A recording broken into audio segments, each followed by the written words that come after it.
And we're taking you straight across to the COP27 Summit, a string of expectations, lots that remains to be discussed at the climate summit. Antonio Guterres speaking. Let's take a listen in.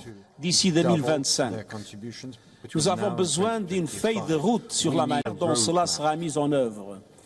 Et nous devons reconnaître qu'il ne s'agit que d'une première étape.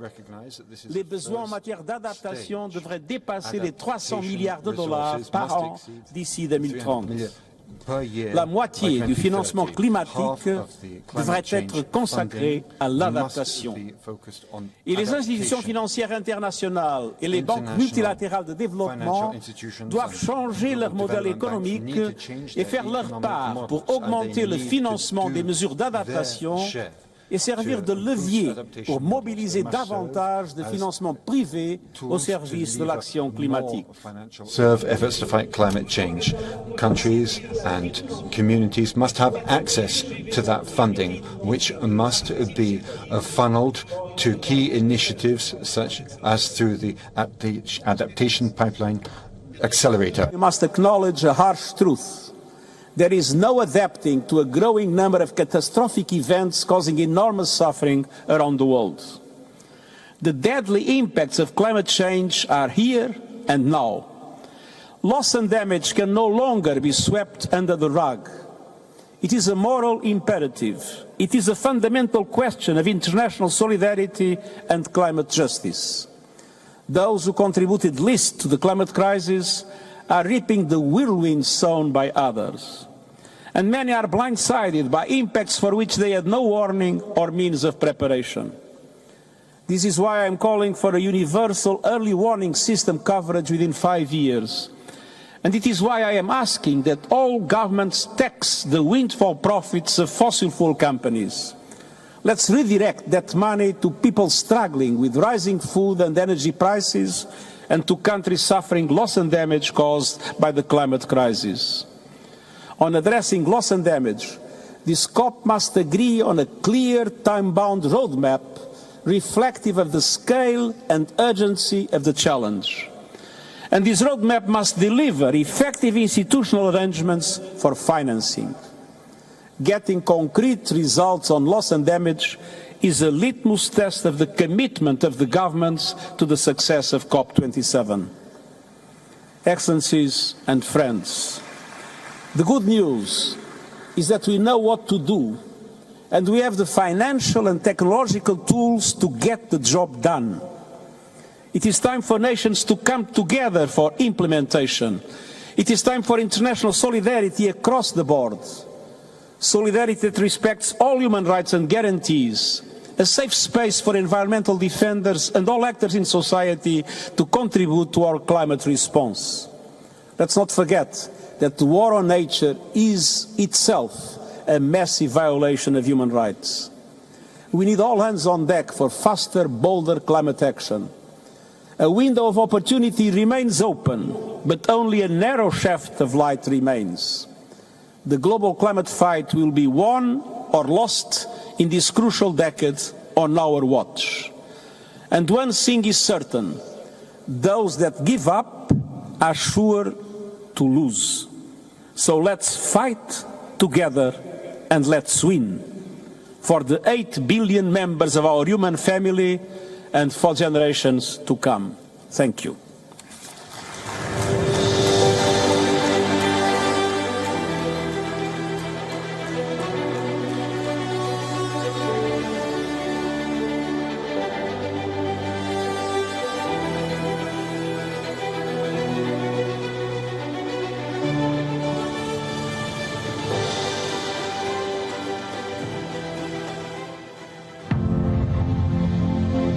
COP27 Sharm el-Sheikh, Egypt. Together for implementation.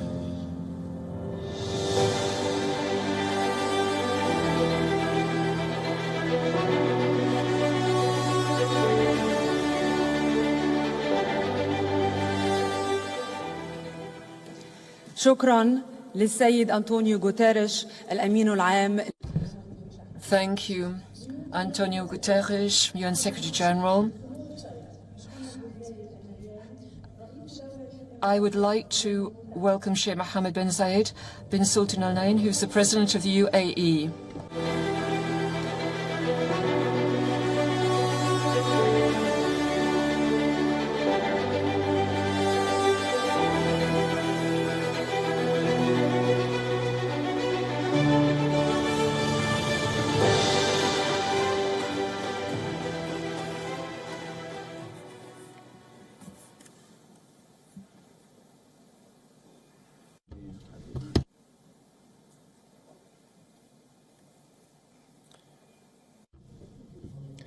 Your Excellency, my dear friend,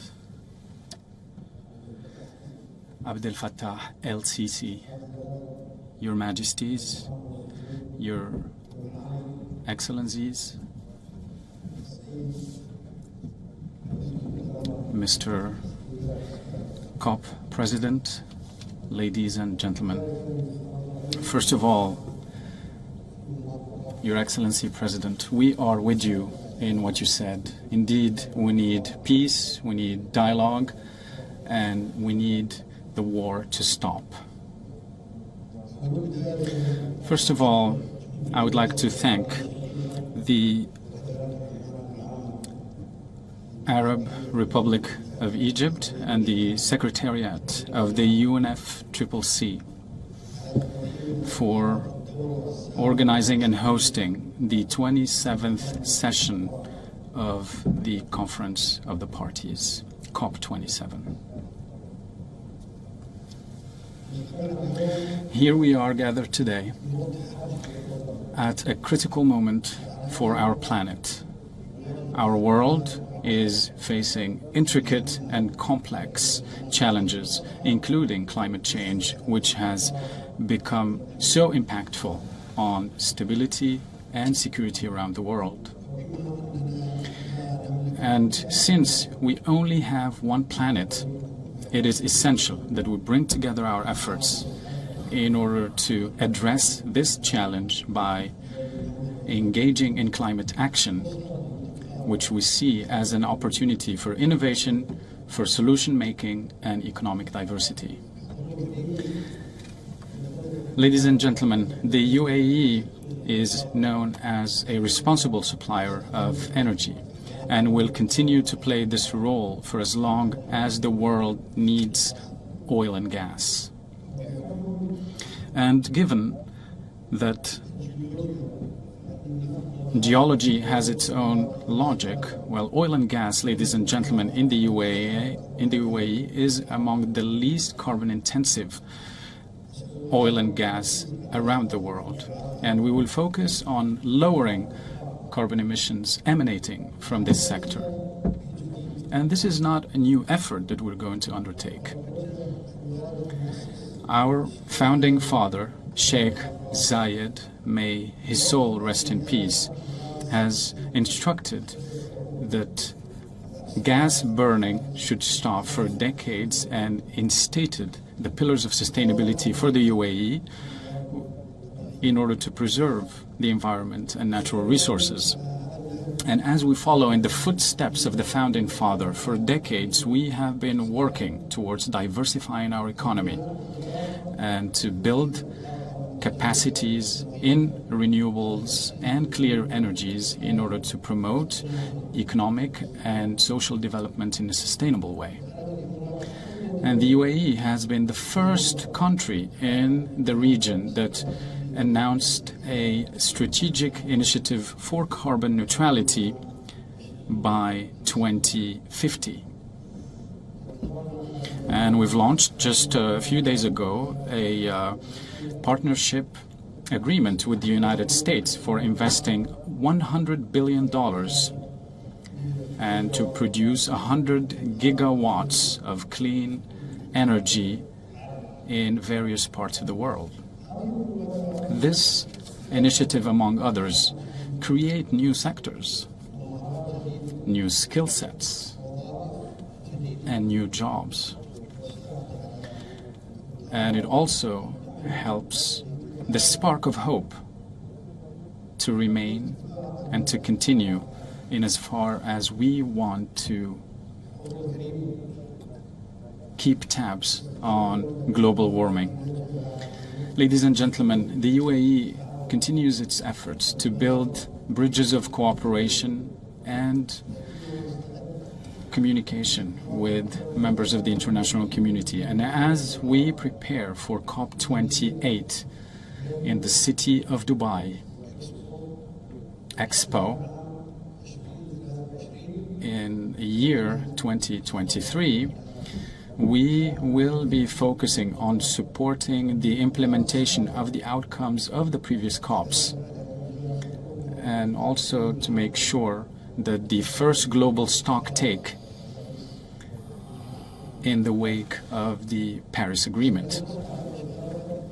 We will also focus on engaging everybody, all stakeholders, with proper and adequate representation of women, and also making sure that youth from around the world will partake and also further promote their enthusiasm for sustainable solutions.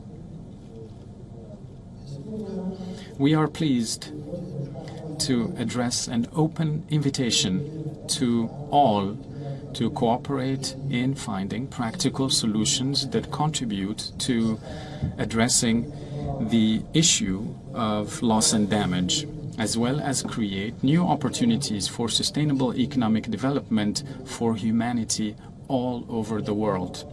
Brothers and sisters, I would like to renew my expression of thanks to our brothers and sisters in Egypt, and I wish you and us all successful proceedings and successful efforts, because the risks and dangers around climate change target everybody with no exception, and because the future of our children and the children of our children will hinge on the steps that we'll take today. Thank you.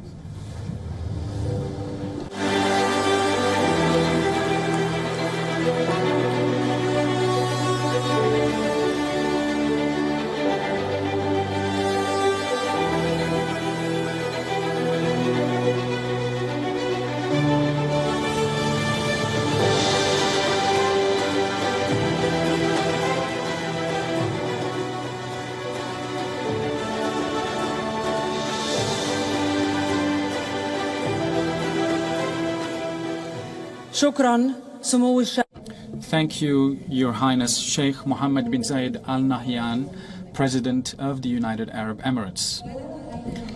We have seen throughout this year whether the disasters and conditions that have had a negative impact everywhere in the world. WION now available in your country. Download the app now. Get all the news on the move.